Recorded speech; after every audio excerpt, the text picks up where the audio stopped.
Now, how to trade the EU referendum as we get ever closer to the 23rd of June. It's now becoming a globally watched event. Ron William joined us now, where he's Tactical Strategist at ECU Group. Ron, welcome. Happy Brexit greetings. Yeah, it's an interesting period as we lead up to this referendum vote. Now, let's take a look first of all at the backdrop. We're going to be talking some charts. I know you're going to be taking us through some of the charts to look at how to trade this. But first of all, I think it's important to highlight the fact that there is this shift that seems to be underway. A binary bet on the IG platform at one point was 80-20 in favour of Remain. It's now 70-30. But if you look at some of the polls around now, they're now evenly balanced, and it's interesting to see the way that the things are moving. In terms of your view, as a technical analyst, what are you looking at? Well, certainly we're looking at the measure of sentiment and event risk in the market, which is just increasing week on week, month on month. At the moment, it seems that the currency market is really pricing in the most amount of volatility, and that opens up our first chart. Whichever way the vote goes, in or out, and it's so close to call these days based upon the poll you just mentioned, our first chart shows that volatility is here to stay and spiking higher to pre-2008 crisis levels. So this is looking at sterling volatility as measured against the dollar, so cable, and against the euro, both spiking up to that 2008 crisis peak. Now, this volatility means there's lots of trading opportunities, isn't it? That's the whole point of volatility. You can trade this. But it could go another direction. Yes, so you can actually trade volatility itself, currency volatility or equity market volatility. The currency volatility tends to be that much stronger, so that can be a good hedge for risk either up or down on the currency. The other thing, of course, is volatility creates trading opportunities depending on which way you think the trend is actually going to turn or to go. And on the following chart, we actually show some technical levels on euro sterling to start with, because of course this is not just a sterling story but a euro sterling story. Depending on which way you think the negative risk might be, is it more on the UK side, or will it potentially work out to be more on Europe? Certainly if there is a Brexit scenario. Either way, what the charts tell us is the sentiment in the market pre-Brexit, and that's something to keep in mind for anyone trying to trade this.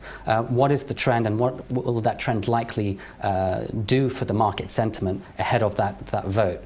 And what we see here for euro sterling is in favour of euro strength and sterling weakness, as is the case with this euro sterling downtrend from 2008. Now, we are looking like we're about to resume that downtrend lower and target two price levels, 74.92 and 0.70, which is that multi-year or that 12-year historical support level. Now, the risk to this scenario, which would spell further weakness for sterling and strength for euro, is if we were to break above 81.87, which is the prior swing high.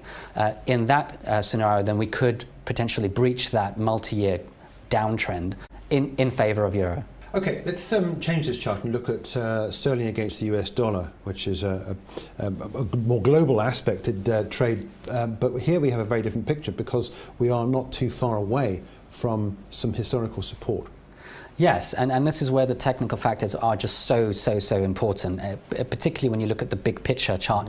Very few people will be looking at a chart of cable going back to 1985, but what it does show is that there's this 30-year historical support level, this big floor in the market, which, if broken, will shed a lot of downside on the currency.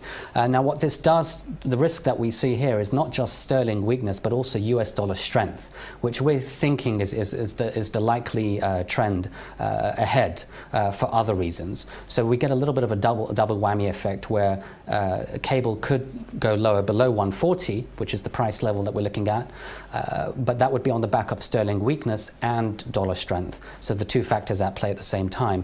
Now, a risk scenario to this on the upside would be if cable were to break above 147.72, which is that prior swing high, where we actually just recently triggered a counter trend rally. If we were to break above that, then that would alleviate the situation. But right now, the technical situation on cable is quite precarious. Add on to the fact that there's this 8-year cycle that we're looking at, which ties in towards the end of this year. So Brexit is part of that event risk, but also that there are many other factors that might take this currency lower. Yeah, looking back, in fact, we do have some relatively near support if we break through the 30-year level, but then thereafter, if we break that, there's a long way down.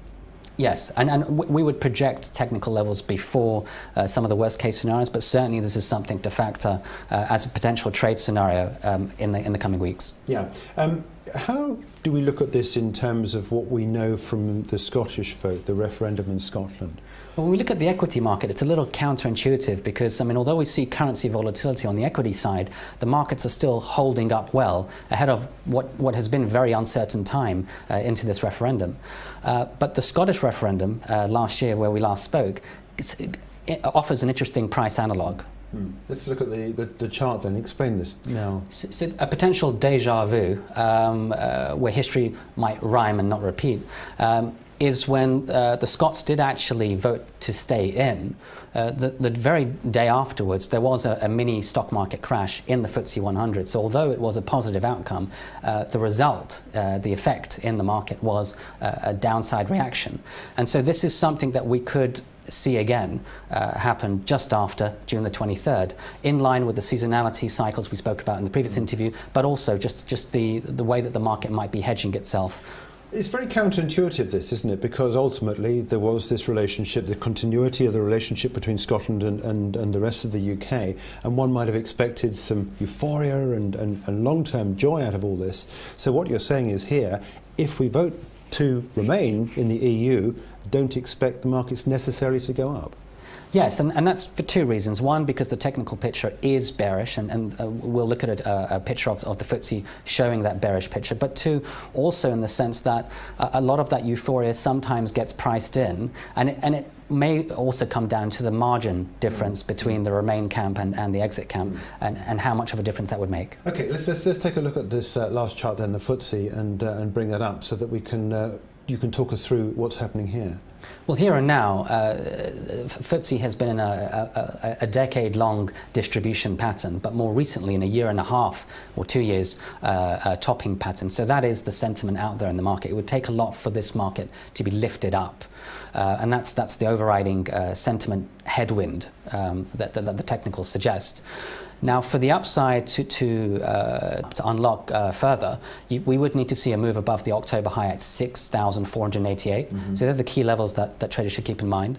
But if that does not happen, this is still bearish for a move through 6,000, which is a big psychological level in the market and has been for a long time, down through the February swing low into 5,300, which is a halfway retracement of the move since 2009. So that would basically be quite important. Fibonacci and also just very psychological in the sense that this is the halfway mark for the market since 2009. And probably closer to the Fibonacci level is 66% retracement, or 61.8 for those who want to be exact. And that's at 4,710. But we like to talk in terms of halves and two-thirds, psychological numbers that most traders actually will watch. But essentially, this is the downside risk. In the case of the Scottish referendum, even though they voted to stay in, there was roughly a 15% correction. A similar scenario would take us into the February lows or 5,300 on the Footsie 100. Okay, all right. Well, that sums it up nicely. Ron, thanks so much indeed there for joining us. That's taking a look at the potential outcomes and the trading opportunities in that volatile period leading up to and just after the EU referendum on the 23rd of June.